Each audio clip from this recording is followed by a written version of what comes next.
어려운 용어와 복잡한 법칙 때문에 과학이 멀게만 느껴졌던 분들 있을 텐데요. 네. 그렇다면 이 시간을 잠깐 주목해 보시면 좋을 것 같습니다. 우리에게 익숙한 속담 속에도 재미있는 과학 얘기가 숨어 있다는데요.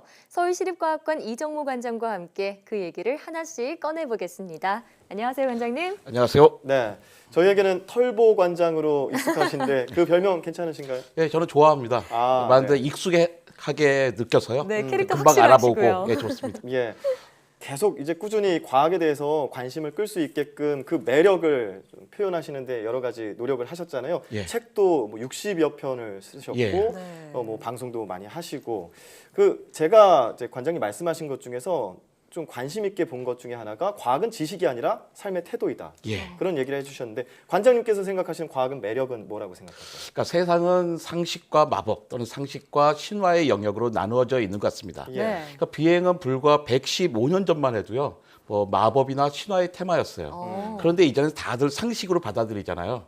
그러니까 과학은 상식과 마법 그리고 상식과 신화의 경계에 있으면서 마법과 신화를 상식의 영역으로 만드는 통로인 것 같습니다. 오, 네. 마법과 와, 신화. 와, 정말 재밌네요. 멋진 표현인데요. 예. 자, 그럼 저희가 본론으로 돌아가서요. 오늘은 우리 옛 속담 속에 숨은 과학 얘기에 대해 알아보겠습니다. 네. 첫 번째 속담 먼저 화면으로 보시죠. 미꾸라지 한 마리가 온 웅덩이를 흐려놓는다. 그래서 과학 키워드의 흙탕물이 지금 눈에 보이는데요. 보통 다른 사람들과 좀 남들과는 다른 사람 이런 걸 좀 부정적으로 빗댈 때 쓰는 표현이잖아요. 그렇죠. 제시된 다른 키워드와는 어떤 관련이 있나요? 그러니까 미꾸라지는 주로 더러운 물에 살아요. 예. 그런데 뭐 미꾸라지라고 꼭 더러운 물에 살고 싶지는 않을 거잖아요. 깨끗한 물에 살고 싶겠죠. 예. 하지만 깨끗한 물에 살면 뭐 황새 같은 새에게 잡아먹히기가 딱 좋으니까 더러운 물에 들어가서 사는 겁니다. 네. 그런데요.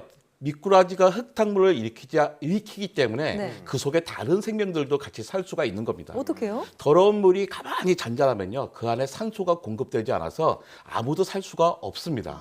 근데 어느 사회나 뭐 한 마리 미꾸라지로 칭해지는 사람들이 있는데요. 네. 그 사람 때문에 사회가 흐려지는 게 아니라 원래 흐린 사회에 그 사람이 들어간 것이고 그 사람이 들어가서 산소를 공급해서 사회를 깨끗하게 만든다라고 생각해야 되는 것 같습니다. 네, 오. 오늘 계속 명언을 들려주세요.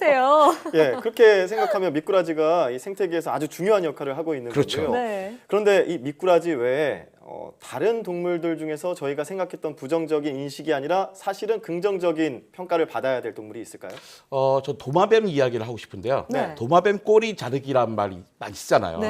그러니까 도마뱀에게는 그러니까 포식자가 딱 나타나면 꼬리를 잘라내서 그 포식자가 꼬리에 정신 팔린 사이에 얼른 도망치는 재주가 있습니다. 네. 근데 우리가 쓰는 도마뱀 꼬리 자르기란 말은 힘센 사람이 자신의 죗값을 힘없는 약한 사람들에게 뭐 덮어씌우고 빠져나가는 네. 행위를 말하는 거잖아요. 예. 근데 이런 데다가 도마뱀을 쓰면 안 되는 것 같아요. 도마뱀은 그렇게 사악한 동물이 아니거든요. 그렇군요. 사실 잘린 꼬리가 다시 자라는 게 쉬운 일이 아닙니다. 예. 원래 도마뱀은 그 꼬리에다 양분을 저장해야 되는데 꼬리를 자른다는 것은 그 양분을 포기해야 하는 거예요. 예. 그 후에도 꼬리를 자라게 하느라고 다른 부분은 성장할 수가 없습니다. 네. 또 새로 생긴 꼬리에는요, 그 뼈가 없고 힘줄밖에 없어요. 네.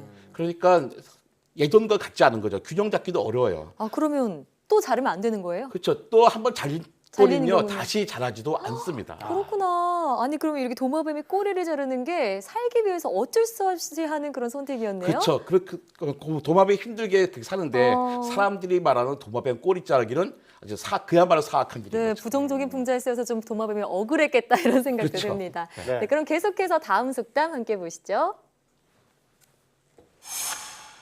일찍 일어나는 새가 온 벌레를 잡아먹는다. 변온동물이라는 키워드도 눈에 띄고요. 보통 부지런한 사람이 성공한다 이런 의미로 쓰는 속담인데요. 여기에는 어떤 과학 원리가 숨어 있나요? 예, 특히 뭐 과학이랄 것도 없는데요.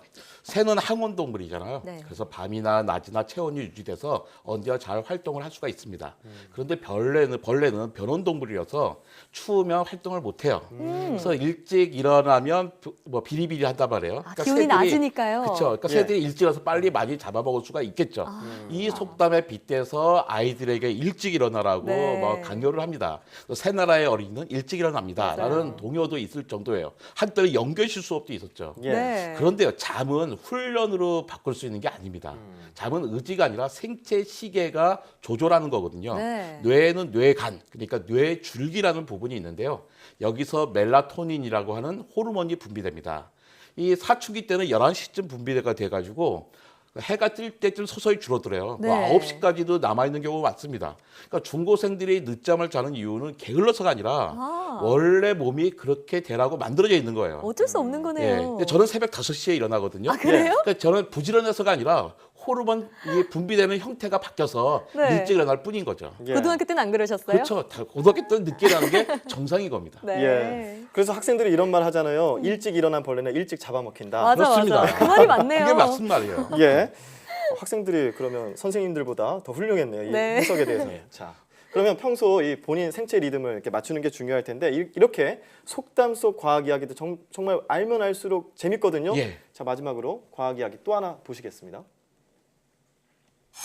자, 빈수레가 요란하다. 오. 과학 키워드는 소리, 파동, 진폭 이런 게 들어가 있습니다. 약간 실속 없는 사람들 말로만 번지르르 할 때 맞아요. 빗대는 속담이잖아요. 예. 근데 여기에 과학 원리가 어떤 게 있죠? 저희 아버지가 제게 참 많이 하신 말씀입니다. 아무것도 없는 주제에 하도 떠버리니까 아버지가 야 빈수레가 요란하다더라 하면서 네. 많이 놀리셨어요.